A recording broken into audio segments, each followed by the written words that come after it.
हम गुंजन चौधरी मैथिली गुंजन चैनल पर समस्त मिथिलावासी के प्रणाम करै छी। आइ हम एकटा विद्यापति जी के रचना गीत लऽ कऽ उपस्थित छी। आशा करै छी जे ई गीत अहाँ सबके जरूर पसंद आयत। के पतिया लाए जाए तरे मोरा प्रियतम पास,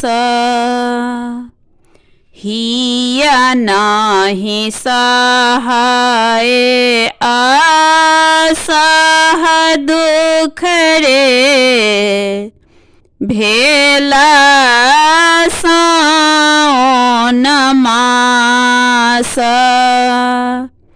हिया नाही सहाय असह दुख रे, भेला साओन मास।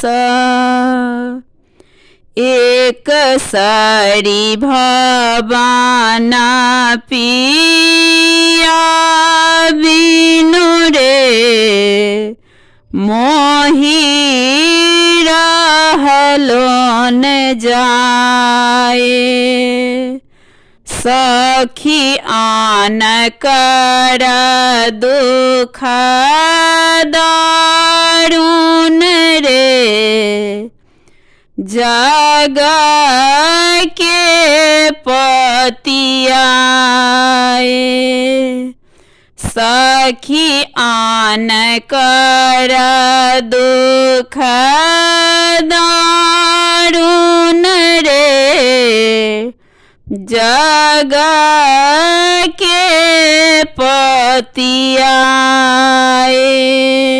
मोर मन हरिहर लाए गेल रे, अपनो मन गेला,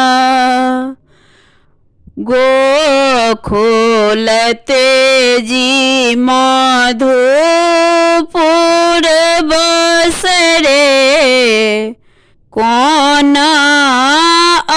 अपजस लेला, गोकुल तेजी मधुपुर बसरे, कौन अपजस लेला,